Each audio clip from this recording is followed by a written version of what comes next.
ครับผมไปเบิกอีกเรื่องนึงนะครับสำหรับบ้านทงบ้านทมนี่บ้านแดงน้องแดงน้อยนี่ลำบากแห้งเรื่องเล่าของฝนตกน้ำท่วมถนนนะครับแต่ว่ามีอีกหม่องหนึ่งที่ได้รับแบบผลดี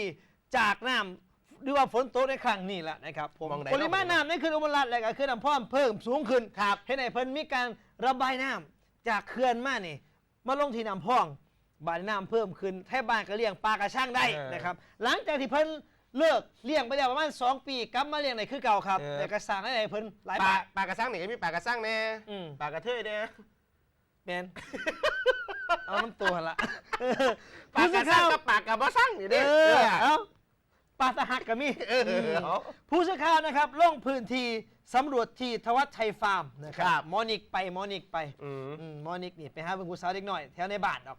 มันสิออกมักนอกพื้นที่นักข่าวซื้อนิกนี่นอกพื้นที่เพื่อสิมักไปของเคที่วินี่ละของเคที่วินี่ละในเมืองบ่ค่อยอยากไปไปบ้านนอกไปหาเพื่อนผู้สาวส้มเอียงนี่ให้ผู้ละบรรณาธิการเข้าไปเองนะครับเท่านั้นลงสำรวจที่บ้านนาเพียงตำบลสำราญอำเภอเมืองจังหวัดขอนแก่นซึ่งได้รับการเปิดเผยจากเจ้าของฟาร์มทวัชชัยฟาร์มมันบอกว่าก้อนหน้านี่3 ปีที่แล้วเนี่ยค่อยเลิกเลี้ยงปลามาโดนแล้วโอ้เศร้าเลี้ยงว่าทันเถอะเนื่องจากว่าประสบภัยแรงโจอี้นะครับผมฟาร์มของตนก็มีกระชังปลาอยู่ประมาณ200 กระชังแต่ภัยแรงมันมาหลายนะครับผมน้ำบ่มีก็เลยยกเลิกไปภัยแรงเนี่ยใครเป็นโล่คือใครเป็นขีดเดี๋ยวแต่ตัวสื่อกันพี่น้องหยุดเลี้ยงนะครับบ้านนี้ฝนตกบ้านฝนตกมาแล้วบกซีโร่นฟ้าเขื่อนอุบลรัตน์ปล่อยเขื่อนปล่อยน้ำลงมานะครับผมก็เลยให้น้ำเพิ่มขึ้นก็เลยตัดสินใจเลี้ยงปลากระชังจาก200 กระชังครับเราตัดสินใจเลี้ยงล่าสุดนี่8 กระชังไปก่อนเนื่องจากว่าย่านขาดทุนลองบังเอิญสักวันเลย